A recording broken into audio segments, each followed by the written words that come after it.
A remarkable return to St. Croix, U.S. Virgin Islands to generate interest in the field of agriculture and conservation, primarily among the youth.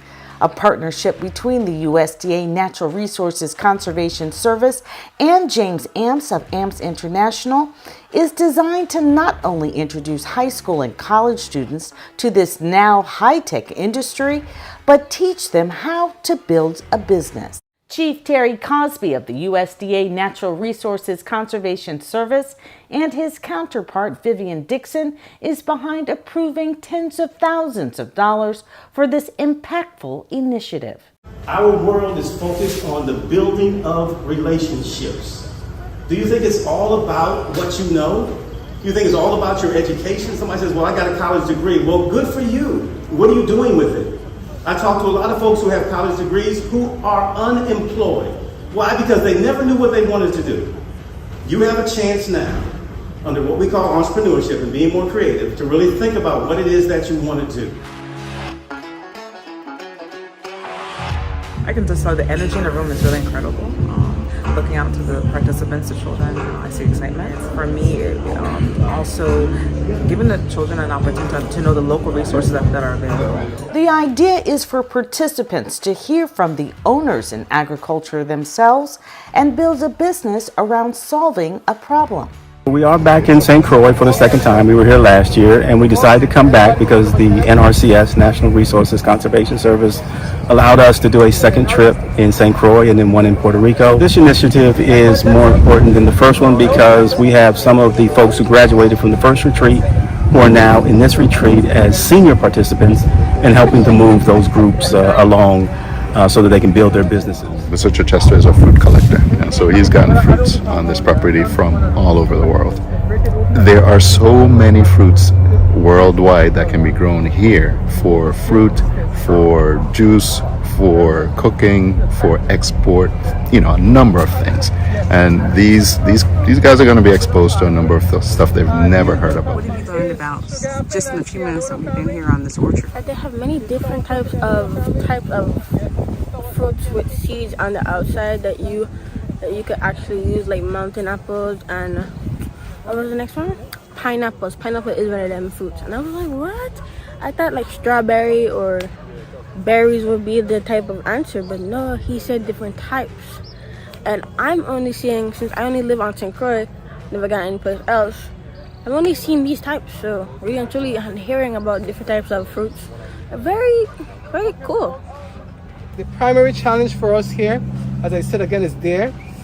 Second challenge, may not be the challenge for you guys on the mainland, is supplies. Irrigation supplies, fertilizer, pesticide and stuff, everything we have to bring in here. The cost is outrageous because you have shipping, you have the cost of the product, plus shipping, plus when you need the product, it may not be available because it takes time to get it. The students participating in the AMPS Entrepreneurship Leadership Institute retreat also getting a history lesson at a cattle farm that's been in the area since the 1800s. We had a herd of cattle, and from that we developed a breed that was actually started in St. Croix with cattle that came here from Senegal, West Africa in about 1860 that we call Senegalese. We didn't know the real name. And then one of our dairy farmers here in about 1915 started crossing those cattle with a breed from England called Red Pole. And that breed has no horns, all red in color, good milk production. But the breed from Senegal, West Africa had a heat tolerance for our environment.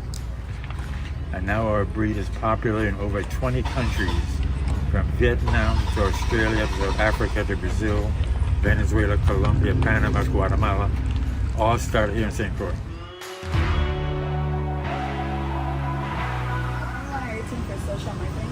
I am it. I do that, I do the accounting, I do the managing, I do the buying, I do the all that stuff. Opportunity, right? Yeah, you don't want any help doing that? It's very possible. Arlenaise, who works with us, she's always the one who gets pulled in when he or I need something. But yeah, love to have your name and number and yep. That's the business. That's the business you come up with, right? Doesn't give a pulse. The students are broken up into teams to compete for a pitch competition for investment dollars. In about 30 hours, they learn everything from creating a logo and company name to crunching the numbers, but most of all, how to reach customers. Know your audience.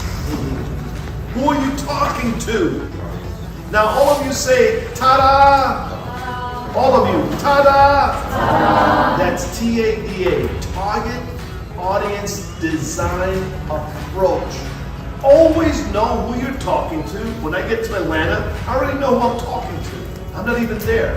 And then I design my presentation based on my audience. This is an intensive retreat, so it's important to not only eat right, but relax, instilling the discipline of balance in their work ethic. So we're gonna press one foot with this up. It's gonna go in between our legs. Up. I've done it before.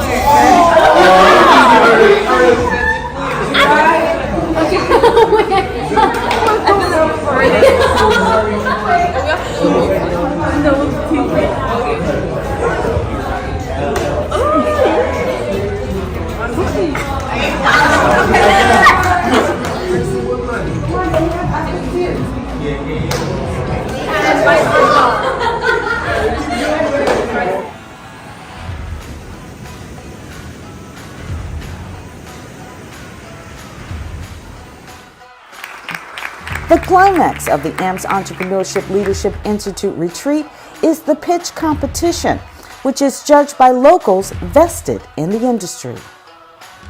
Ladies and gentlemen, let's welcome Project Green. Project Green, a green tomorrow. Project Green's mission statement is to promote volunteering amongst the youth within the Caribbean and to encourage them to learn more about agriculture and to help better the communities while learning more about it. Our goal is to make a better society, right? We want to become and show green. That's what we're getting volunteers involved. We're getting volunteers in the community so that we can make green tomorrow. So this project that we've decided to come up with here today doesn't end in this year.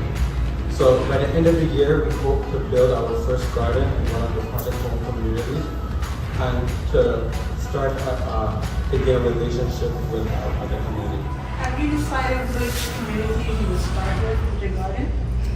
Yes, there's a community on St. Thomas. It's I don't like to use the word project, but it's a disadvantaged community. It's near Yacht Haven. I'm not sure the exact name, but we would like to incorporate a garden in that community, and Ajiba has the other community.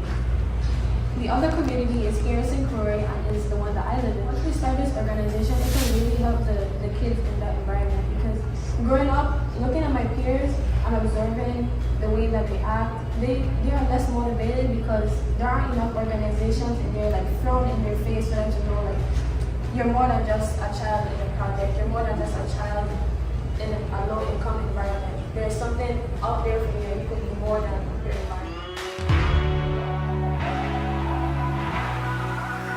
Welcome, STAT, STAT. You want to ask yourself, what exactly is STAT? STAT stands for Student Technology and Agriculture Training. The service that STAT is providing is internships and programs. The people we are searching for is farmers, youths, and of course sponsors. St. Croix has always been potential. We have the land, we have the climate, we have the farms, we have the soil. If anything happens to mainland, if any crisis happens, shipment does not come to St. Croix. That is a crisis that we need to get a hold. Accordingly, remember, as you strive for excellence, success, better, and greatness, do it that way. Let's check out Farmer Ziggy. and our project is called Farmer Ziggy. Our goal is to help change the belief and values of young people about agriculture. We're more of a brand. We want to basically we're gonna put our logo and stuff like that on t-shirts and pants and basically pretty much everything, everything we can put our brand on. Project Ziggy, we started an Instagram page just a couple of days ago, no, actually yesterday, to see if this could actually work. And As you see so far, after the first 3 hours, we had over 50 followers with just the first post. So we know this is doable, and we know that we can. Our long-term goal is to hit 1 million followers on all social media platforms and expand across the whole of the Virgin I see Islands. that you said you're going to start with Instagram. Okay. What about for the older farmers? How are you going to what platform are you going to use for them? Because not everyone uses social media. What we intend to do to start out is we want to visit our local farmers that don't have Instagram and TikTok and everything that you said, all the social media platforms, and we want to, because nobody knows about them because they don't have those, so we want to put them on the map utilizing our Instagram page. We will put their name, the name of their farm, and their location, give a tour of their farm, show people where they can buy their products from, and kind of boost them. They don't have to have a page. We do the work for them.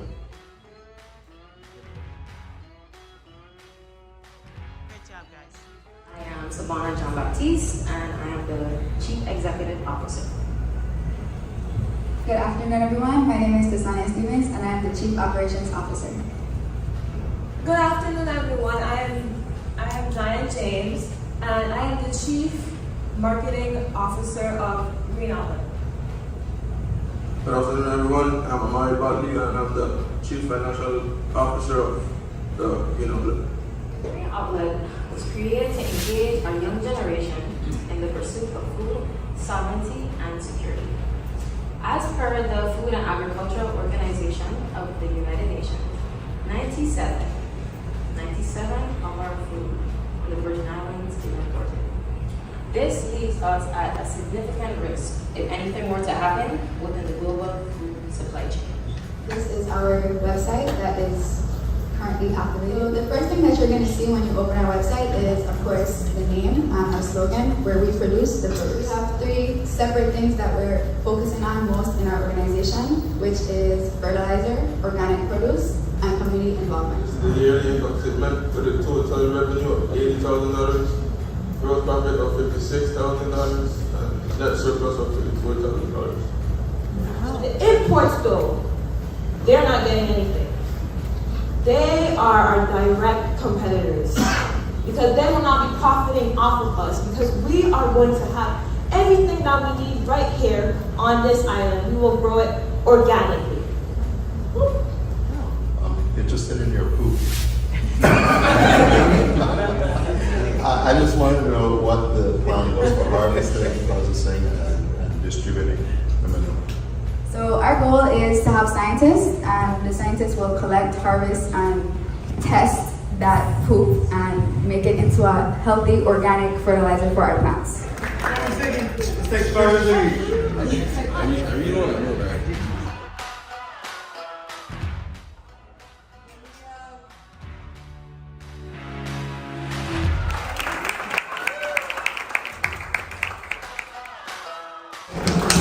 Green Outlet.